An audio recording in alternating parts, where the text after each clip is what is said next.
frequently. Please try again in 30 seconds. Oh, anyways, okay, it just popped on. Hi, everybody. I am Arike, and welcome to Pie Talks. I am here today with our butterflies. We have Rachanee. Say hi, Rash. We have Ashley. Say hi, Ash. And we have Asia. Say hey, Asia. Hey. Wave so they can see you. All right. And tonight we are here with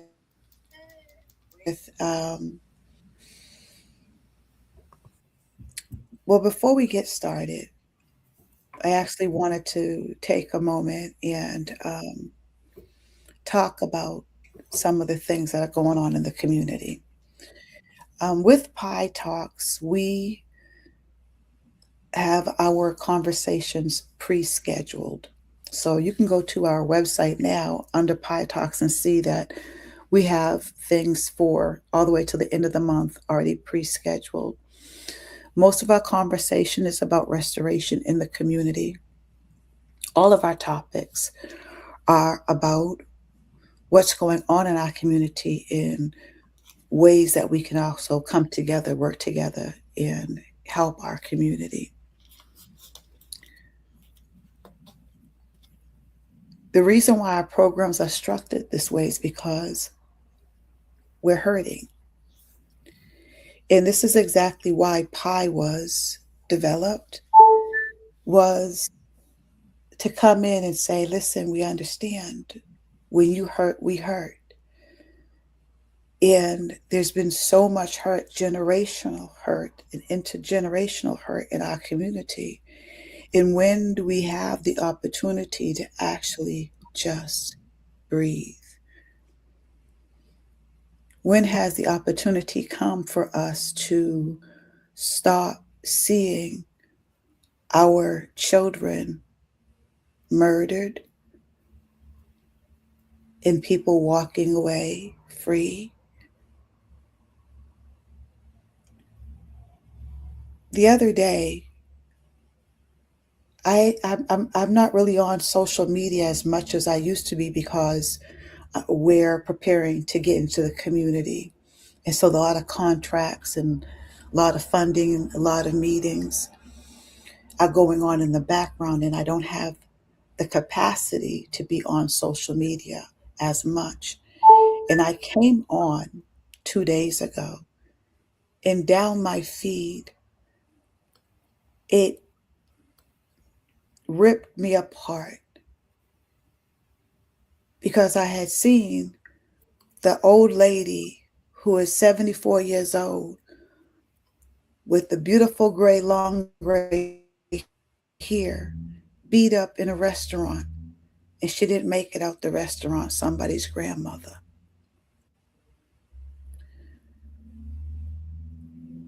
The young girl, the baby girl, who they said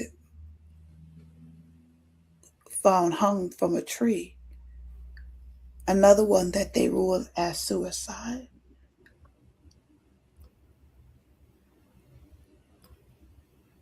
Then there was the one with the little boy got shot in his back.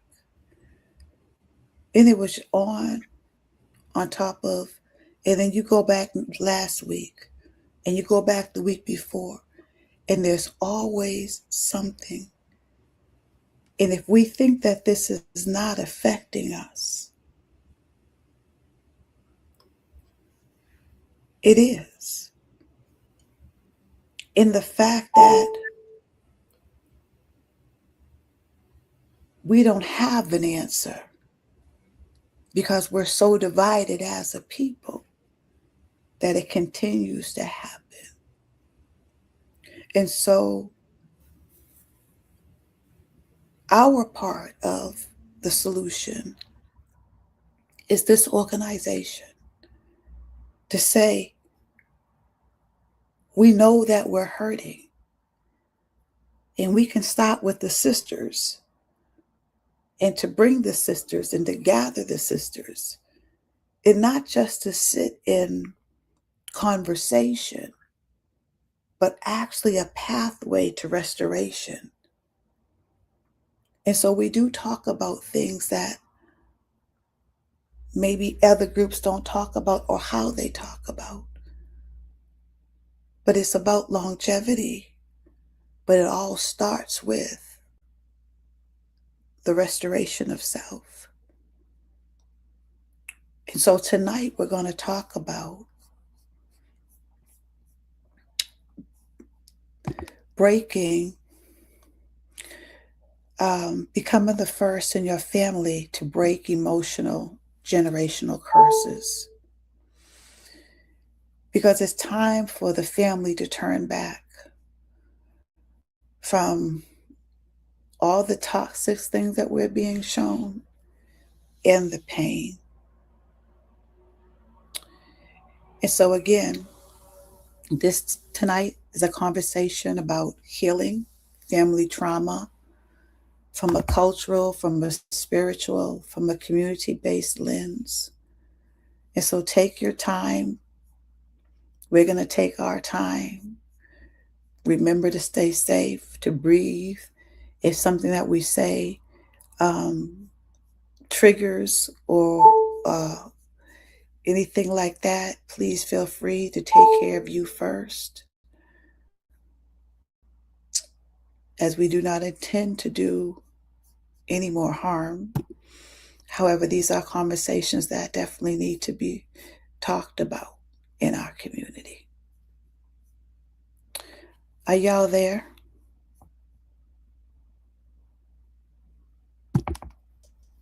Yes, Okay. ma'am, we're here. All right. So I'm sorry, my screen went away for a second.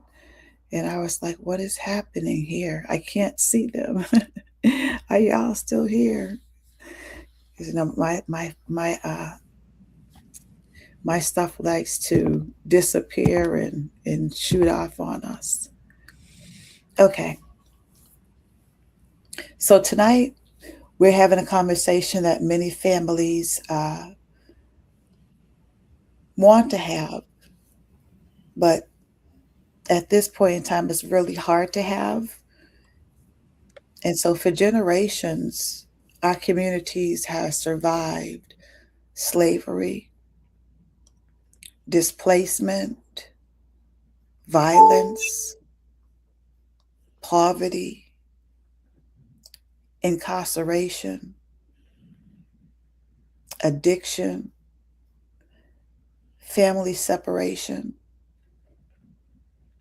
abandonment, betrayal, and emotional wounds that were never given the opportunity to heal. Many of us in our community inherited pain that we didn't even create. Yet somewhere, someone has to finally make the decision that the hurt stops here. So tonight, it's not about blaming anybody.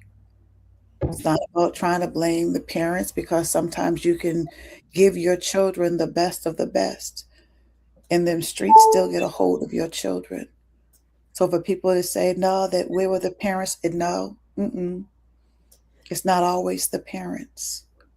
Sometimes it's just the streets and the decisions that you make as a child, as a young adult. It's not always the grandparents' fault. And it's certainly, a lot of people like to blame even our ancestors because they were disobedient. But tonight, this is about understanding what was really passed down and understanding what no longer serves us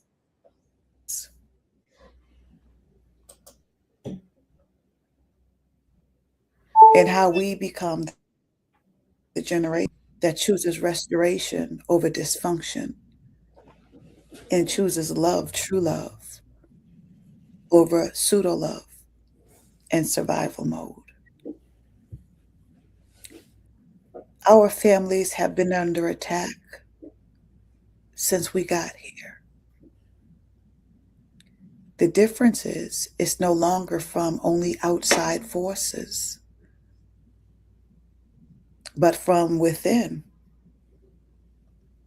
The unhealed wounds that we carry inside and often, too often, are willing to bring to another person. So the question tonight is, will we continue passing those wounds forward? Or will we become the first ones to say, no, I'm going to stop it and we're going to start to work on healing? So, what is an emotional generational curse? Many people hear the word curse and think of something mystical. But tonight we're talking about patterns, patterns that continue generation after generation. For example, emotional unavailability. If you have older parents of my generation, the men certainly did not know how to give hugs. All of them, anyway, a lot of us. Our fathers were coming out of the war. My dad's one of the first African Americans to graduate Paris Island, desegregated.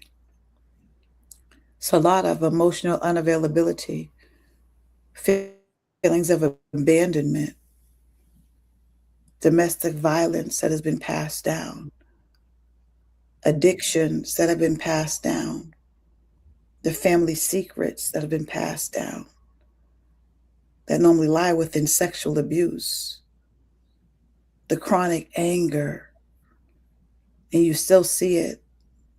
Mothers mad at their children, smacking up man, and he's only 2 or 3, like he's a grown man. The lack of healthy communication. We were taught to whip our kids instead of talk to our children. The distrust, the father wounds, the mother wounds, the poverty mindset. There are still food deserts in certain parts of the country where there's heavily populated of Black people. Food deserts. And that puts them in constant survival mode. So I want to ask a question to the butterflies and share only what you feel. It doesn't have to necessarily be your own story. It could be somebody that you know, but we're not going to name no names. But what are some unhealthy family patterns that have become normalized in our communities that you see?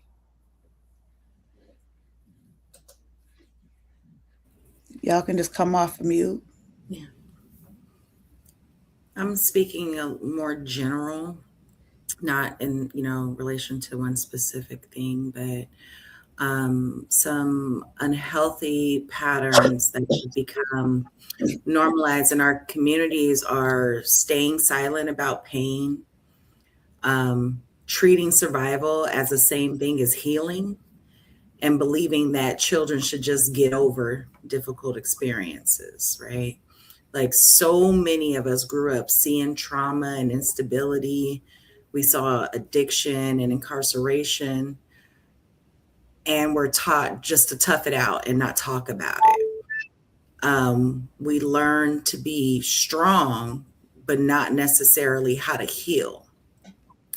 And another pattern that we learned was putting everybody else's needs before our own and feeling guilty for setting those boundaries when you did.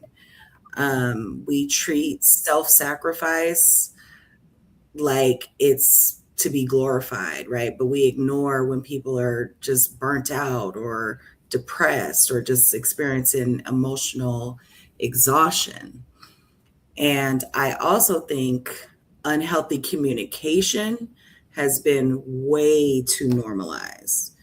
Instead of being honest, we rely on criticism or family secrets, and even just unresolved conflict just getting passed down from one generation to the next.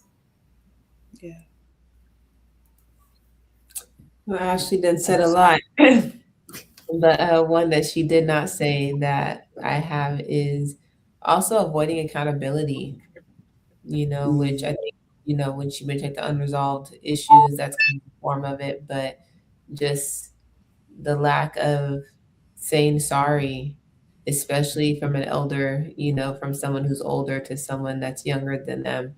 Um, and it was mentioned, but the emotional unavailability, like just, well, I mentioned that. I speak on that more in another question, but yeah, that's one that I would add to the list.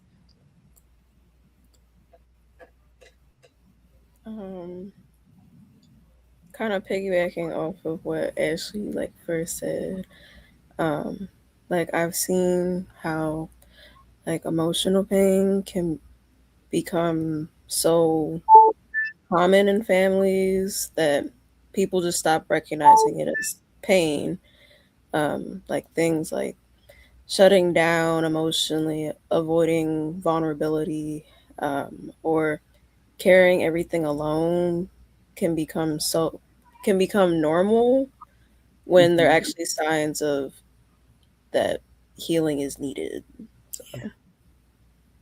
yeah. Very good. Very good, butterflies. I love when y'all just come with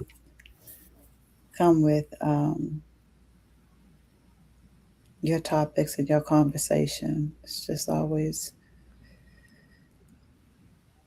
to hear the similarities, but also to hear the differences because of the different generations. But yet it's all intertwined, right? Absolutely. Hmm. And so, Ashley, I think you did actually hit on this, saying that survival is not the same as healing, right? Hmm. And so our ancestors survived the unimaginable conditions. But survival is different from healing. So many families, like we just said, are taught survive, to survive danger. Um, but few are taught how to process the grief, right? And thinking about depending on where you live, too, in some areas where it is gang infested still to this day, right?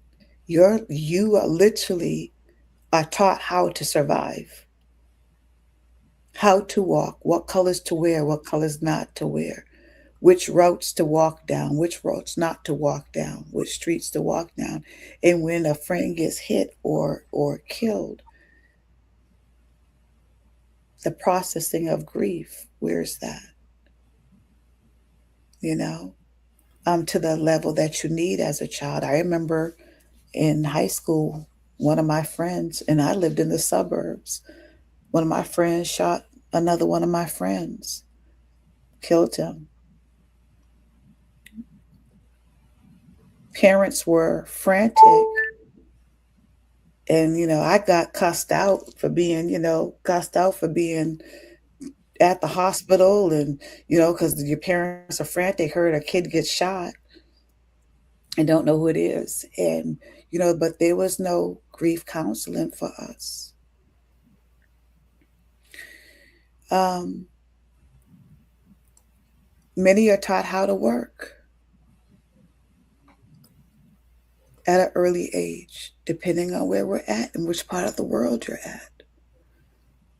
We know the Congo right now has children in there so that we can have our cell phones. You know, even the fact of, just those are the oldest children having to do all the work in the house to help mom with all the rest of the kids. But when are they taught how to just rest? That's a lot of responsibility on a child. How many were taught how to endure pain? But few were taught how to express emotions, and that's why we have today a lot of grown people that don't know how to process their emotions yet. Grown folks having tantrums.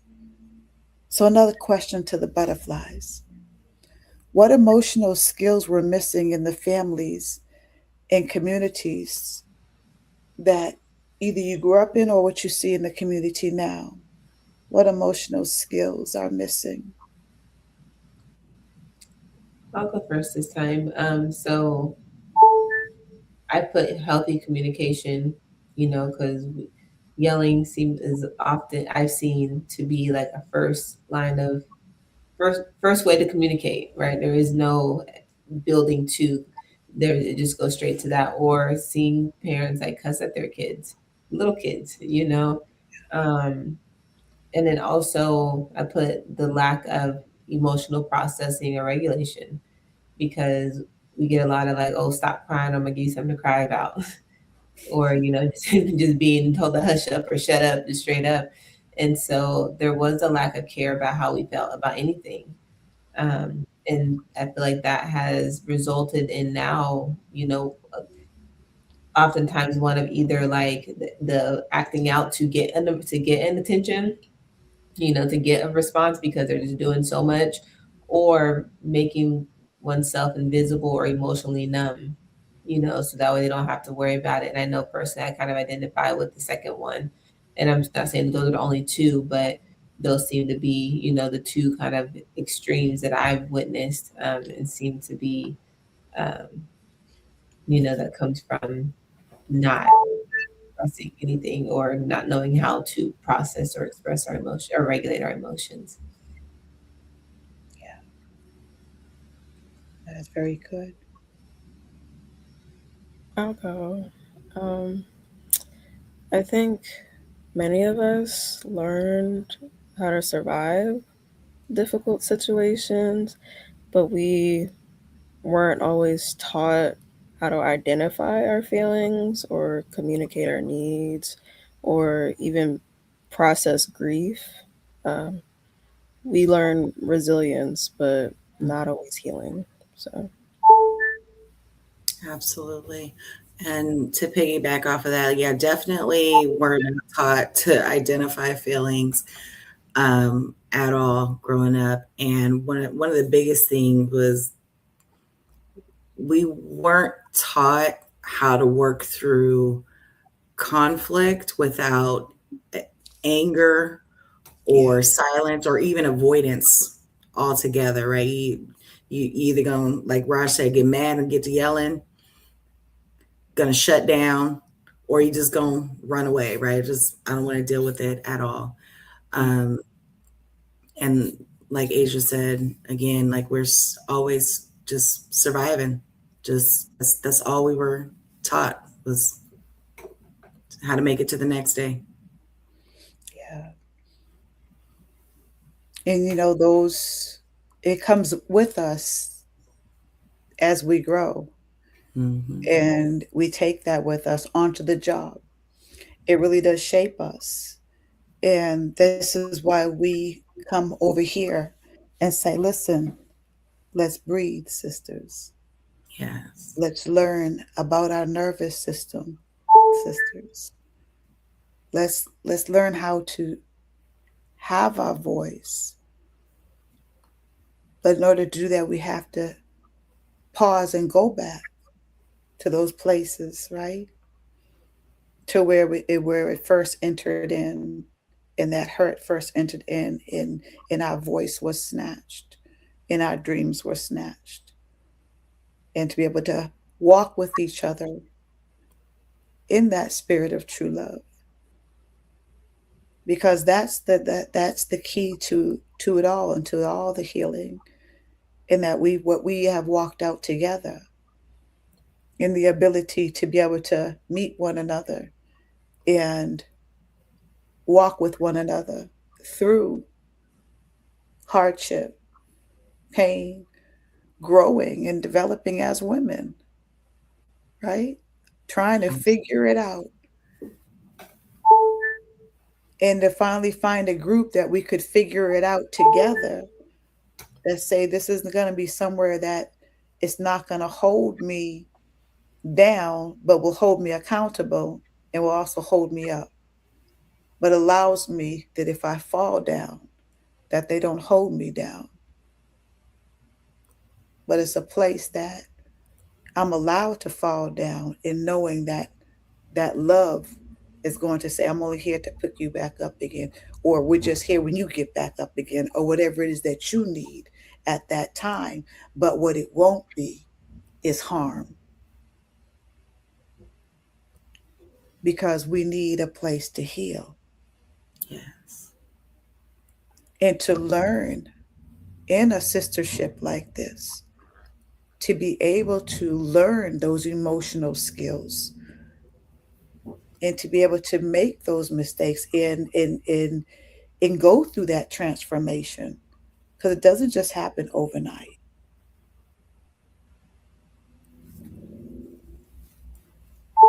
So let's talk about the cost of unhealed trauma, how trauma shows up. Like we were saying, if we don't deal with it sometime between young adolescent to adolescent, and you get into being a mature adolescent and it's not dealt with,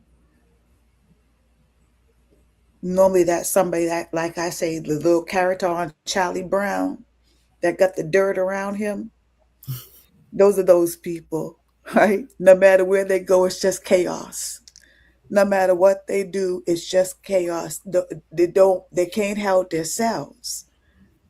This is the cost of unhealed trauma.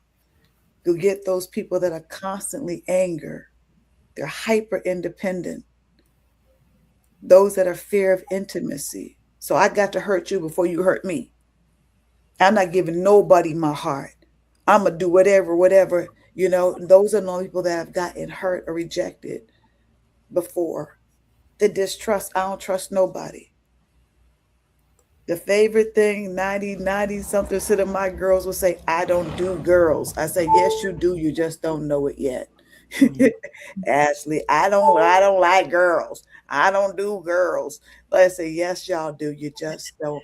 You just ain't been around. It's okay. Why? Because of distrust, Right. control issues. Those people that are in those relationships, male and female, control issues. Got to know where you are, what you're doing, what da, what you can wear, what you can't wear. They got to be in control of something because they're not in control of themselves.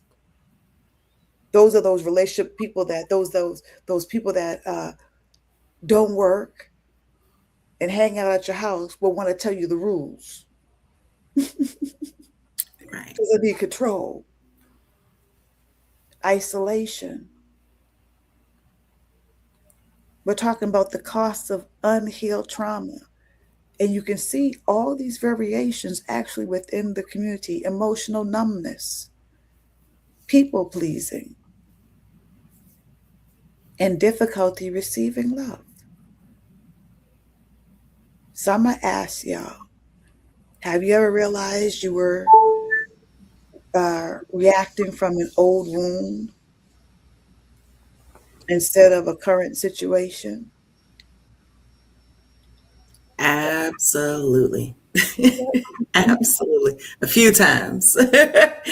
um, there's definitely been times when I reacted to a situation and later realized that that response was bigger than what was actually going on, right?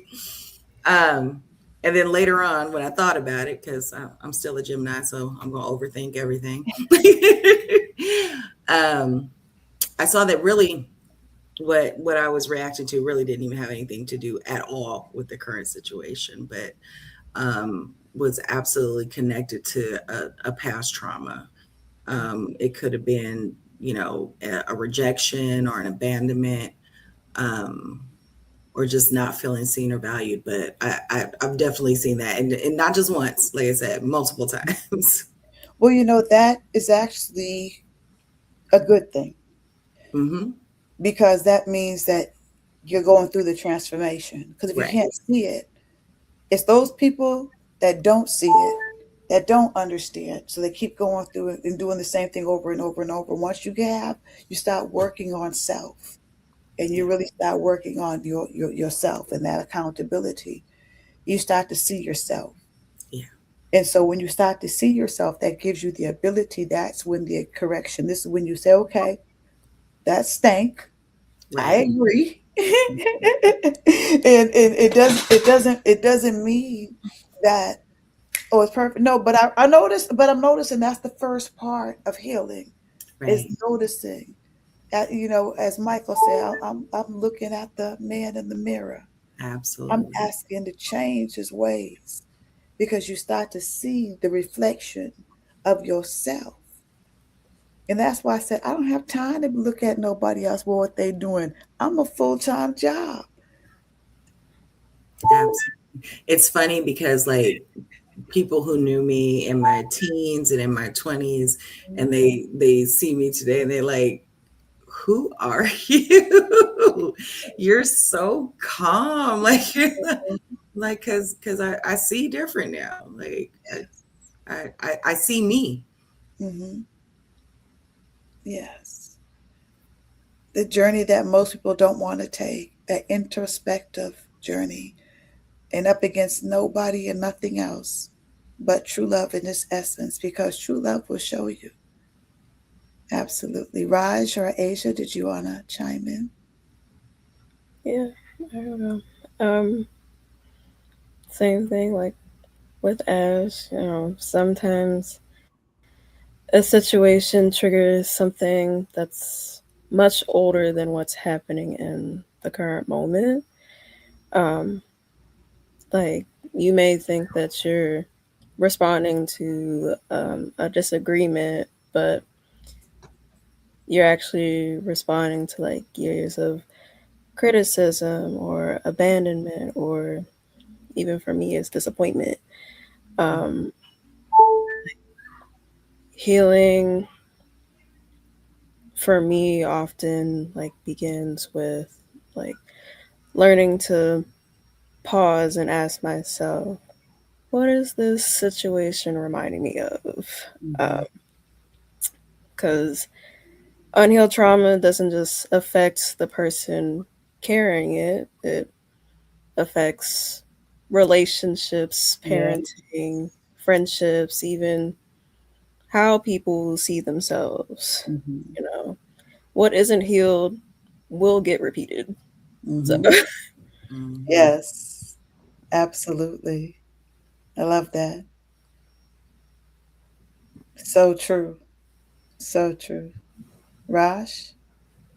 Yes, I have. The question, have you ever realized? Yes, I have.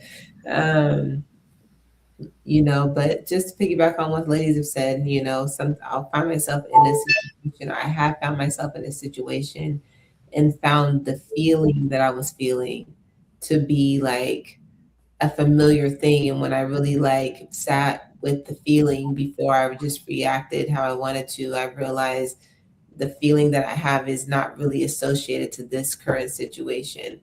Um, and, being able to identify that disconnect before responding, or even, it hasn't always been a after thing, but as I've gotten more understanding myself, not that I've have not always been so aware, but as I have become more aware and I can catch the feeling that's coming up, then it's allowed me to move differently or respond differently.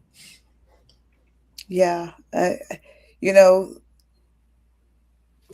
when you're in the heat of it and you know that you're reactive and you can hear the inside saying, and you're like, nope, I just gotta say it. Right? Those moments, I just gotta say it. I know, and then you say it and then you're like, oh, I shouldn't have said it, and so then it gets to the point where, okay,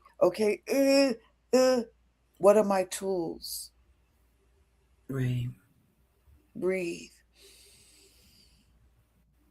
trying to shift the atmosphere. Clap. What are my tools? Tap. What are my tools? Woosah. Woosah. And actually, those are the times where we apply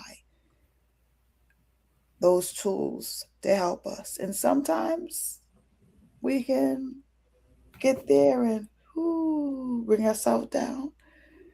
And sometimes we cross the line, but we start to draw ourselves back. It's all a process, right? So, From reactive, how we were, to reactive, but dang, I'm reactive, to now knowing.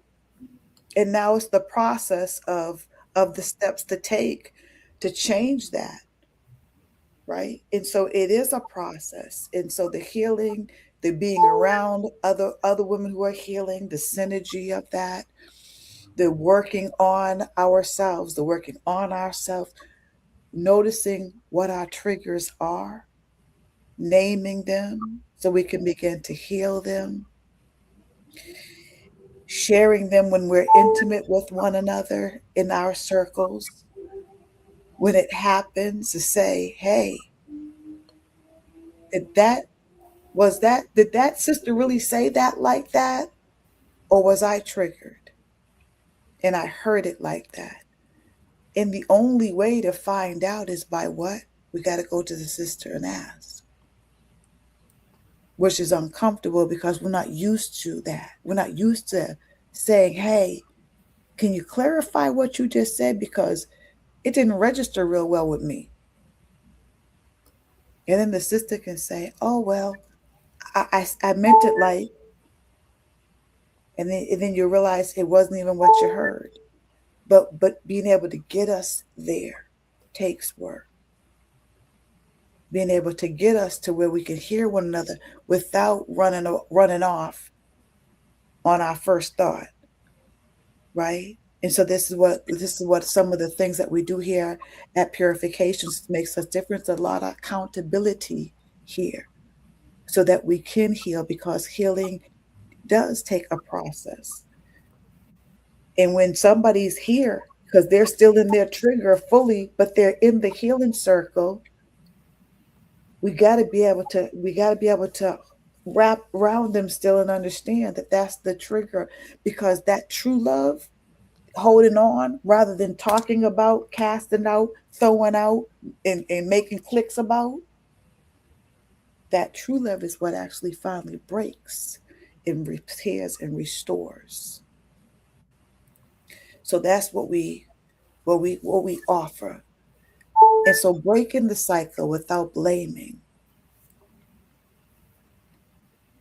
to honor those that have come before us, acknowledging their wounds and what they've gone through,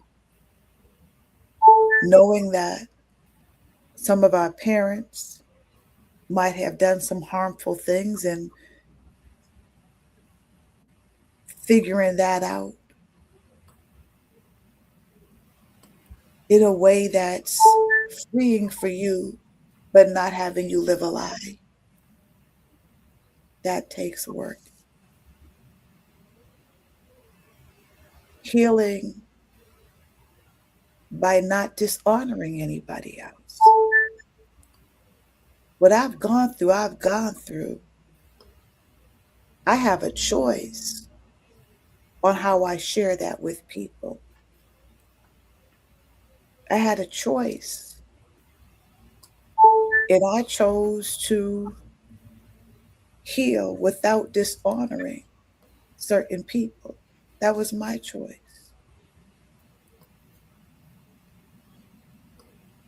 Others might see that differently. Let me ask, how do we heal without carrying bitterness toward the people that hurt us?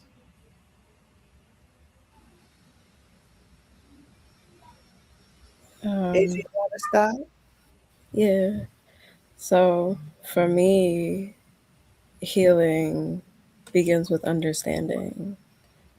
Um, Understanding doesn't excuse harmful behavior, but it does help us to recognize that many people gave even even when what they had wasn't healthy, right? We can acknowledge the hurt, set boundaries, and still choose not to live in bitterness, because forgiveness is often more about freeing ourselves than excusing someone else. That's right. Absolutely agree. And I would agree that how to heal definitely with understanding. And actually, I was just having a conversation about this earlier today, and how in certain that while, like Asia said, we can acknowledge where the hurt came from, also giving grace to knowing that that person or a situation has undealt with stuff as well, and that they're carrying, and unfortunately in that moment or in the situation that we were the outlet for, one reason or another, but it has nothing to do with us, and so tying that back to Asia, what she was saying as far as understanding, and just it's the best that they had, the best that they knew, or even if it was blatant, taking it to the source, taking it to true love and writing it out, um, just so that way to help us process. Yeah. Yeah. For me, healing without bitterness is really just choosing to be honest about the pain, right? Like dealing with yourself and understanding that what you're feeling is okay. But at the same time, you have to learn from it, and you cannot let it define you, right? You got to keep moving forward. For people think that forgiveness is a weakness. I don't understand that over and over again. I'm like, forgiveness doesn't mean that what happened is okay. It just means that you're just choosing to let it go. That freedom is way better than resentment, because resentment is not hurting them, it's hurting you. You end up in a sour space, in a bitter place, in a dark place, Yes. and half the time they ain't even thinking about you, or realizing that they affected you. Yeah. So be honest, learn from it, and don't let it define you. So Yes. And the alternative to that, like Ashley was saying, is staying stuck in some really low vibrational, mindset. yeah. And those that low vibrational mindset puts you in a state, in an aura, Mm-hmm. that everything about you, whether you know it or not, says something wrong with this person. Mm-hmm. Um,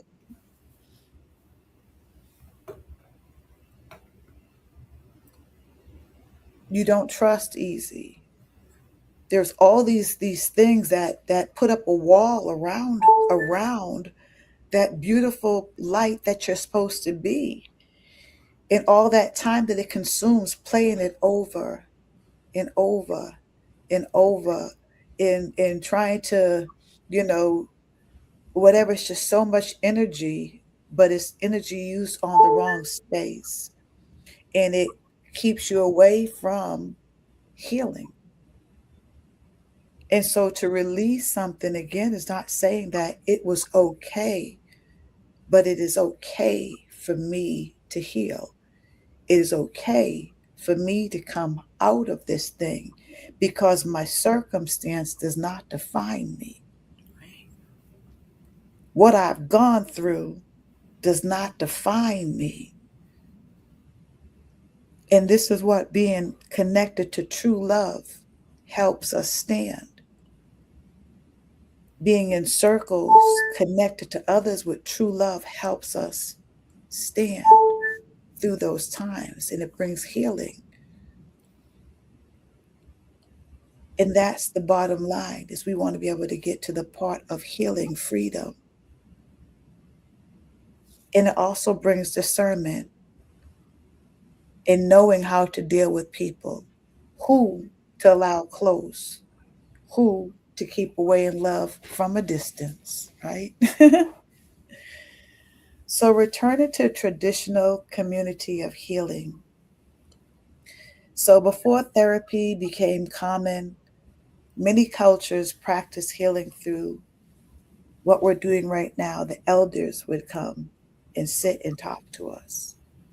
Storytelling, community circles, spiritual guidance from the elders, being connected to nature, knowing that, you know what,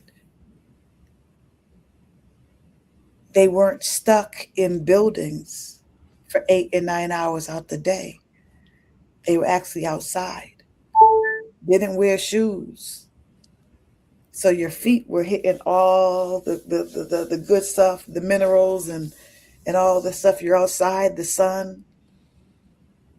So nature and the connection to nature and understanding agriculture and planting and how that brings about health when you're making your own food and you're growing your own food and you're putting your hands in the soil and all that minerals that are coming up. And then the soil, because you take care of the land takes care of you, which decreases sickness.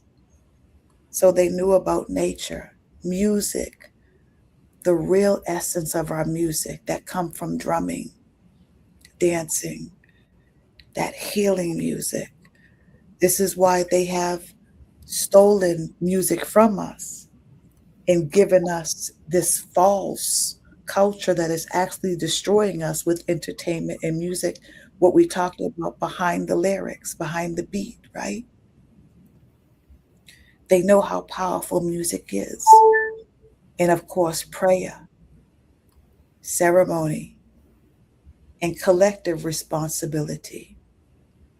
These are things that our elders did pre slavery and even after, post, which is how they built the economic structures that they did.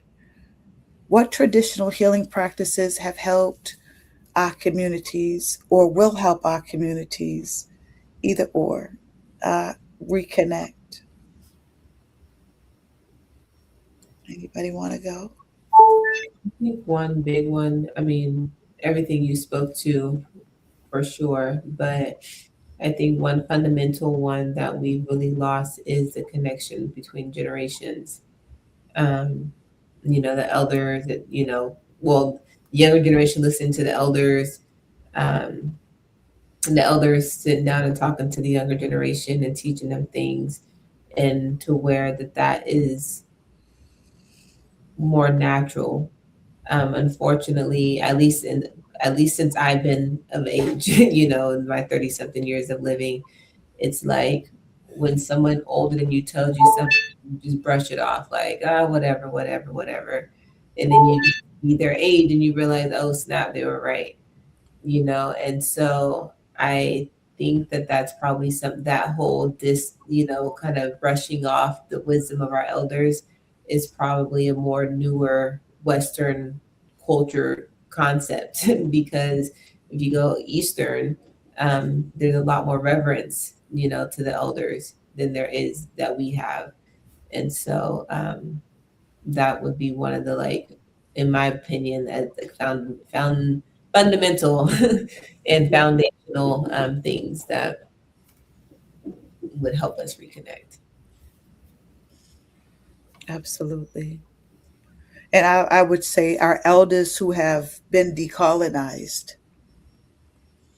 the elders that have been decolonized to come back into the community and teach. Yeah.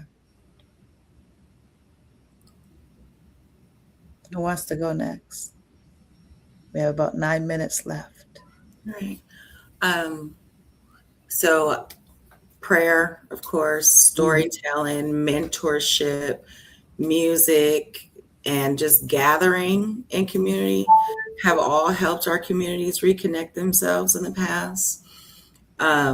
These practices absolutely remind us who we are, where we come from, and that we don't have to heal alone. I think that's the biggest thing is the Yeah. community of it all.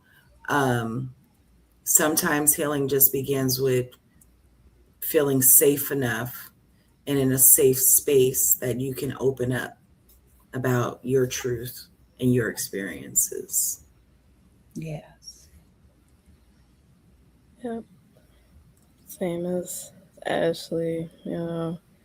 As a person of faith, prayer has been one of the most powerful healing tools, especially like in my life, and also with storytelling, um, because our stories like remind us that we survived, that our experiences matter, and like what Ash said, we're not alone. Yes. Absolutely. Ross, did you started us? Yeah. Okay. So becoming the first to break the cycle is really a choice. And I know that it's not always easy, especially when you feel like you're the only person in your family that is trying to heal. Um, but I say stand your ground and don't let anybody unravel you. Because sometimes we can work so hard on our healing, and then we come around family. And next thing you know, we're jumping up and down, screaming and cussing and fighting. And we're like, what in the world just happened? This is where we have to learn. The closest ones to us, the ones that can make us still go here, that in order to break it, we have to continually work on self and then remember, I am the healed one. So it's not about what somebody else is doing. It's about self mastery, accountability to self. I don't want to be screaming and hollering at anybody, let alone my father or my children or my sons. So if everybody in the family has PTSD, including self,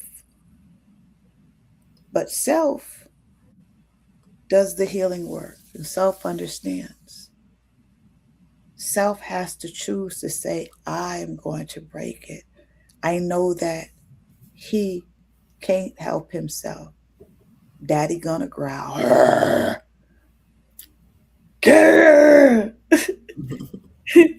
and, and so now I say, it's okay, you can just talk to me. And he starts to, can you get me and then it's, hey, you can just talk to me. And so standing in and understanding and looking at from the perspective of somebody has to, somebody has to be the one that's going to bring the change. And you can't expect it from the one that's not connected to true love or that is so hurt, so traumatized, that have never looked into even healing. It cannot come from them, so it must come from you. And then becoming that container of true love, because sooner or later, guess what? That growling stops because true love takes care of everything. So it might be the first time ever I had even thought about healing. So in the morning time, instead of putting on news, I'm getting personal here. I put on guitar or something calming. So it's not the first thing we're starting with all the trauma and all the drama. It is the same away with choosing to heal in the morning time. Let this not be the first thing that you do. Get to scrolling. The first thing that we do when we wake up is give thanks and set the day. Give thanks. Set the day. Set your mind. Because when the first thing you do is you jump on your phone, and I have to work on myself too. There's mornings I can do it. There's mornings that I don't. In the mornings that I don't, I realize I am setting my day off of other people's emotions. I haven't even got to start the day for myself yet. And depending on what I'm seeing, I'm starting the day with other people's emotions. So a part of choosing to be that person that's breaking the chain, discipline within yourself first to make sure that you're doing the work that you need to do so that you can hear, so that the change starts to come. Oh, I just went off. Not to say the next time you won't go off, but when you go off, you'll say, oh, I shouldn't have did that. And then the next time you won't go from 0 to 100. You go from 0 to 80, then 0 to 60, 0 to 40, 0 to 20, 0 to, it's progresses of what I say. True healing, when you really coming up against who you are, and you get real with coming up against how you conduct yourself, and you choose healing, and you stand your ground, true love will wrap you up, strengthen you, show you, and just be ready. Because I believe we're standing in a really powerful moment in history. People are tired. Families are hurting. Children are watching us. And what the world needs, what we don't need, is any more division. What we need and what our community surely needs is healed people. And if we want stronger communities, we must create stronger families. And if we want stronger families, we must create stronger individuals. And if we want stronger individuals, we must have the courage to face our pain and choose healing. May we become the generation remembered, not for the trauma that we inherited, but for the healing we created.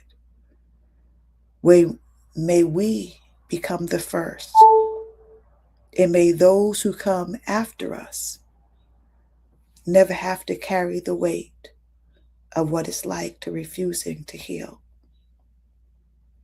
So we are Pi. This is Pi Talks. We have weekly healing conversations. We also have an online academy, 5 S's and a C, that's me, Women's Development and Training Program.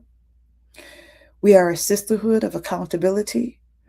We are a sisterhood that do immersions, that look in the mirror. And we have resources for women and for families and community leaders. Because healing is not a destination. It's a decision that we make every day. Thank you so much for being with us tonight. We'll see you again next week. From my heart to yours, have a beautiful rest of your day. Say goodnight, butterflies. Good night. Bye. Bye.